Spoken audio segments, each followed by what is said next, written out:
Doctor. Hello, Dr. Aali. I work at one of the microbiologists at Ealing Hospital, and I will be talking about cost-effective microbiology. My apologies if some of you have seen some of these slides before, because I've given this talk before. I've not decided to give it this group as well. I mean, the problem of cost-effectiveness of medical care is not unique to our country. It's a worldwide problem. Healthcare in the Western world is becoming unaffordable because of the cost involved in various diagnostic tests. Thank you. Sorry about that. So it is therefore important to evaluate the clinical and economic impact of all procedures, interventions, and investigations used in our clinical practice. In the past, the diagnosis was based on culture and serology, was often slow and constituted retrospective diagnosis. The modern methodology, particularly PCR and nucleic acid-based tests, have changed the whole game, and the modern analyzers are very fast as well, whether it is in biochemistry, serology, or now even in microbiology. Had I known that our imperial colleagues were here, I would have brought some pictures from our laboratory with the Kiestra system, which is only at the moment being used by one lab, in clinical lab, which is TBI Laboratories, providing services to us. It's a wonderful piece of equipment. That's why you see quite quickly our microbiology results. The other thing we have moved on to is another analyzer called MALDI-TOF. I will not bore you with the complexities of those analyzers, but that also brings up the identification of organisms same day once you've got the pure probe. So our laboratory is providing very, very fast service. So that's one of the things which has changed in the past few years. Particularly, Mark is here, the diagnosis of many viruses is a clinically relevant time frame is now possible, which few years ago was not possible. Though it's still relatively expensive, but the patient care and conditions of use need to be addressed in this current scenario. The benefits are very obvious: epidemiological information for disease control and vaccination, infection control, guidance in the use of antiviral therapy, and the impact of a precise etiological diagnosis on other aspects of patient management, for example, antibiotic use. So antibiotic use, I will come a little bit later to antibiotic use as well. In the current cost-conscious environment, everyone should use the laboratory in a cost-effective manner, which is what we are doing today here in this venue. The microbiology laboratory can help provide and confirm a diagnosis, advise appropriate antimicrobial treatment, monitor response to treatment, support infection control. Some of these may not be directly relevant to you, but in the overall context of providing this service, they are definitely relevant. And then there are epidemiological information both locally and nationally, and that's also becoming more and more important with regards to the antibiograms of various organisms, as you are seeing in the community as well, very, very resistant organisms. One particularly to mention is the ESBL producing organisms, which I'm sure most of you have come across from urine and other isolates as well. And there are particular implications of those resistant bugs to be treated with antibiotics, which are very, very broad spectrum. I'll come to that in a minute. This is generally a slide for core functions of a microbiology laboratory, which you all know. Specimen collection, right test at the right time and right click. That continues to be the most neglected part of our diagnostic microbiology. And the question is there a room for improvement in this area? And the answer is definitely yes, because we see every day issues, with some of them also have been alluded to by Frank in his talk, that we can improve on various aspects of specimen collection and later on the processing as well. I have just documented some of the tests and appropriate samples which are required for this the diagnosis of these organisms. We need endocervical swabs or gonococcal infection to be diagnosed. Paranasal swabs or whooping cough. EMU samples, early morning urine samples for the diagnosis of tuberculosis. We need sputum, not saliva. These are the things which are quite important from the microbiological point of view. That's why you get most normal respiratory flora, because the sample is not good enough to have the pathogen isolated. Blood culture bottles, not clotted blood. I mean, again, this may not be relevant to you now, but the way the sector primary care is going, maybe you will be doing blood cultures in a few years' time in community as well. Correctly timed gentamicin assays. Again, as we go along and move on to using more and more antibiotics, intravenous antibiotics in the community via OPAT services, which are being developed at the moment, probably you would be doing some assays as well, which would include gentamicin and other antibiotics. Although generally speaking, at the moment we are trying to avoid those antibiotics in the community which need assaying. But there are certain patients with long-term antibiotics, for example, with regards to chronic osteomyelitis. If we are treating them in community, it may be necessary to give them antibiotics which need assay. It's mainly vancomycin, but gentamicin is the other one which is what. We need the actual pus, not the swabs. The pus sample is sample which would give us an appropriate output of pathogens rather than the swabs. Particularly we receive sometimes the swabs which say 40 to AFB. That is not a suitable sample for processing acid fast bacilli. Problems in terms of, we get a lot of phone calls from surgeries because surgery lab finishes at 6 o'clock and surgeries continue after that. A lot of phone calls with regards to that. How do we store these samples? I mean, we are always happy to advise on that one based on what type of sample we are trying to send. But general rule is that swabs can be put in the fridge overnight, and so are the urines if you are collecting them late in the evening. The reason that we need them, we want to avoid the delays, the pathogens can die and the contaminants can overgrow. And both these issues are detrimental to the patient as well as in terms of in terms of the results. Blood cultures directly into incubator and not refrigerator. Again, I will raise the same point again. You are not doing blood cultures at the moment, but I can foresee in the coming years that you may be doing some blood cultures in the community as well.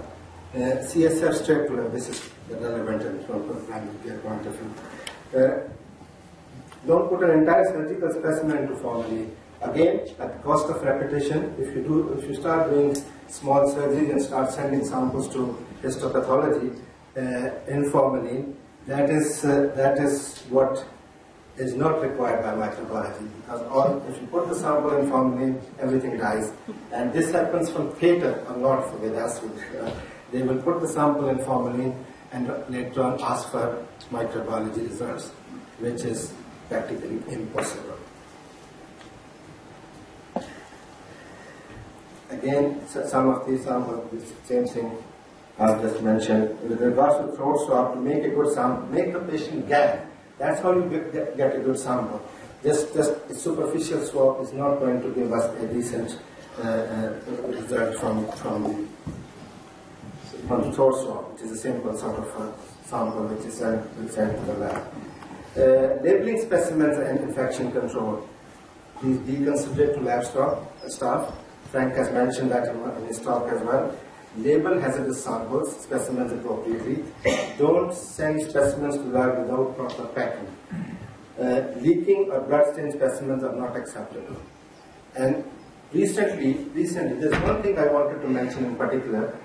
If we sort of refuse to process a sample, if the form is not labeled properly, or the sample hasn't been sent in appropriate containers, we would be perfectly within our rights as a lab, as per guidelines from the Royal College of Pathologists, that we won't be liable for that. We are allowed to discard those samples if the form is not completely filled in. And labeling is also important for timely delivery of results to the requester. What are the limiting factors? Wrong sample, again saliva instead of sputum, delay in transport, overgrowth of contaminants, insufficient sampling error, for example, in microbacterial disease, Patient has already received the antibiotics and that has not been mentioned on the request form. Now I come to some of the practical points with regards to what we receive. Helicobacter. Recently, I have noticed while authorizing these results, once again, the serological requesting for Helicobacter has increased from the general practice. I don't know what is the reason, but few months ago, maybe more than a year ago, we stopped doing serological tests unless it's requested personally via phone call that it is required.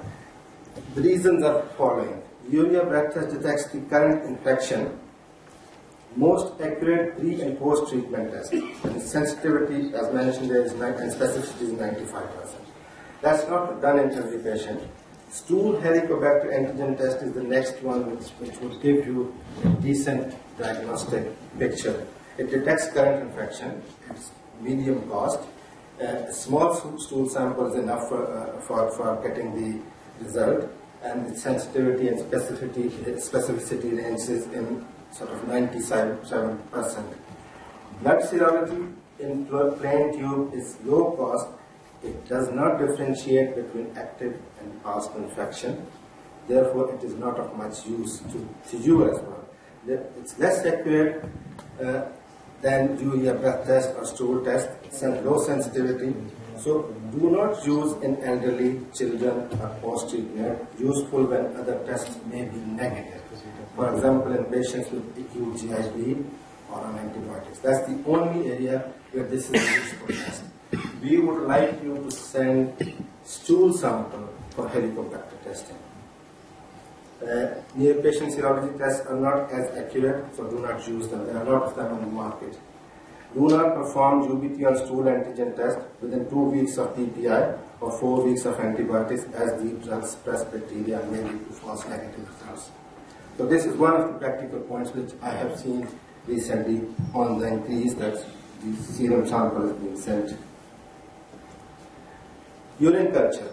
This is another, again, very widely used and abused test within hospital and community.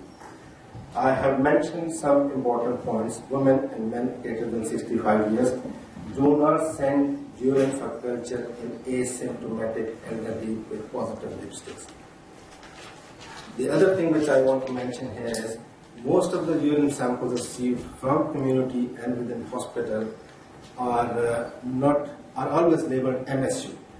On discussion, we find out many of them are CSUs, and it is a very different sample in terms of action afterwards. If you are going to send these samples, please appropriately label them, whether it's MSU, CSU, green tax urine, bag urine, whatever it is. So that is extremely important information for the lab.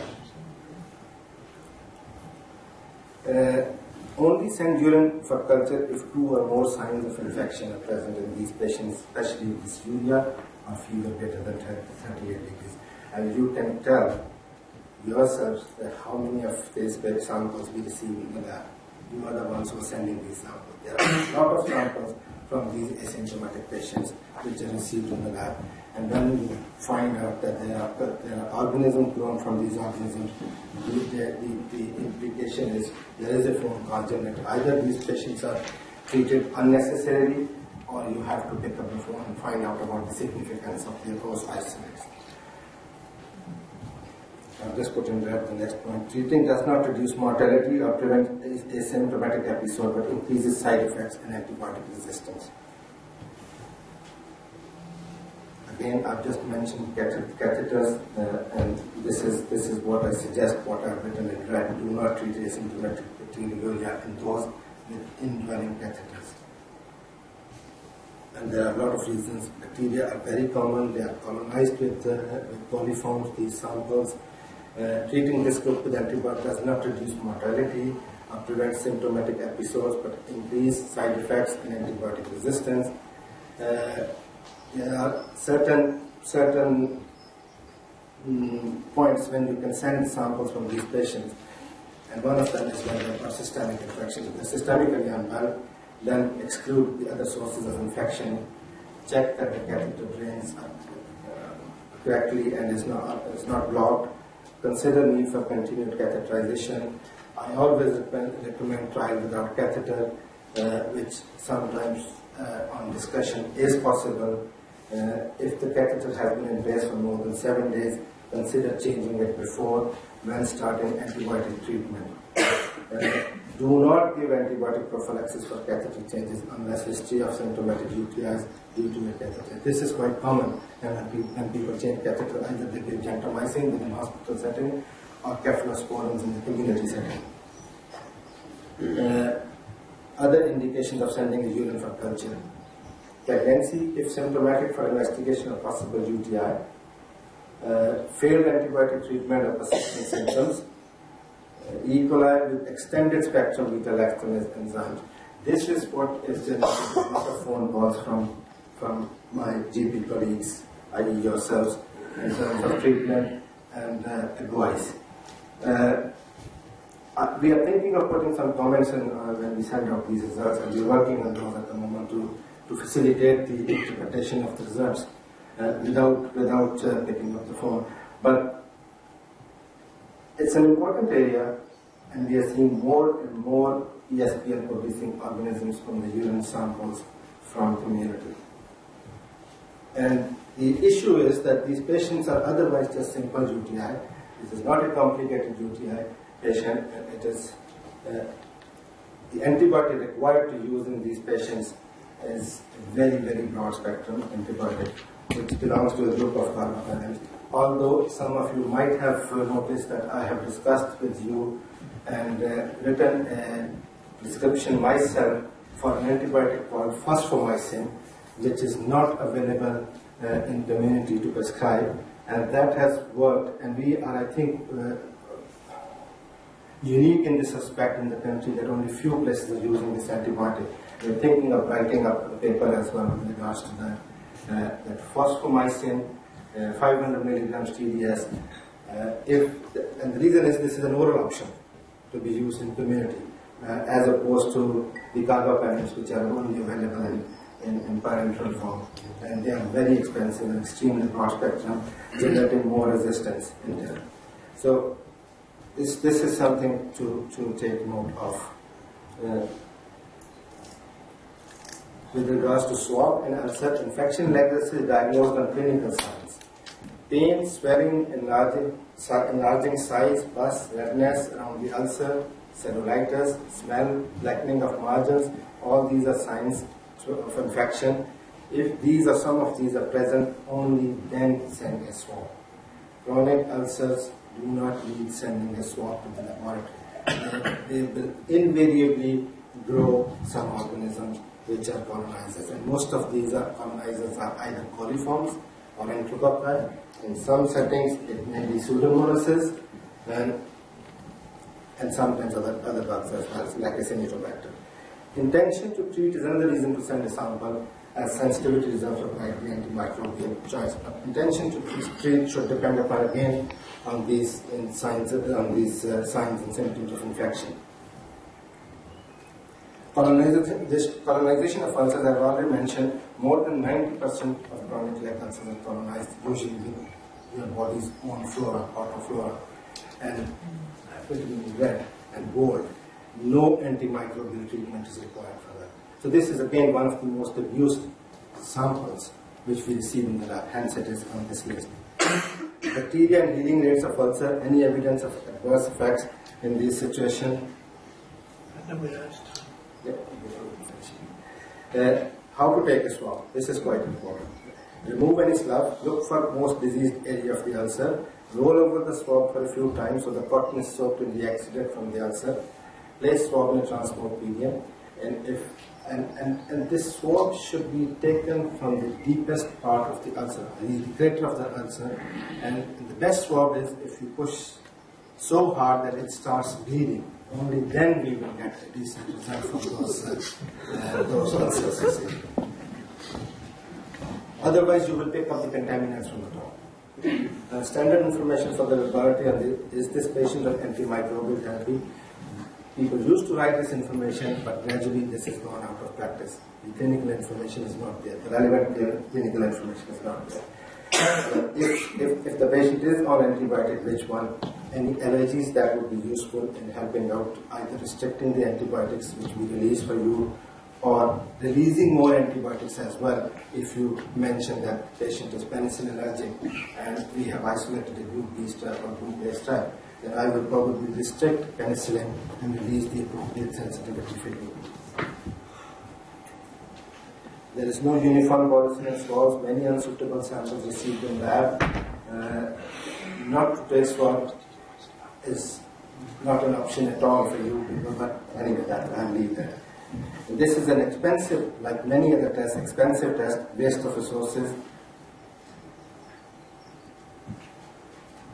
Surface swab results, again, it's at the cost of repetition. This is usually misleading because any information provided is only about colonization. False positive isolates not responsible for the infection are there, and false negative because the sample is not good, bacteria responsible for infection are not cultured.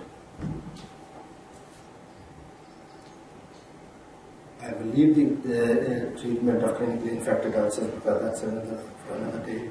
Infection, colonization, and then cellulitis. You need to differentiate between these.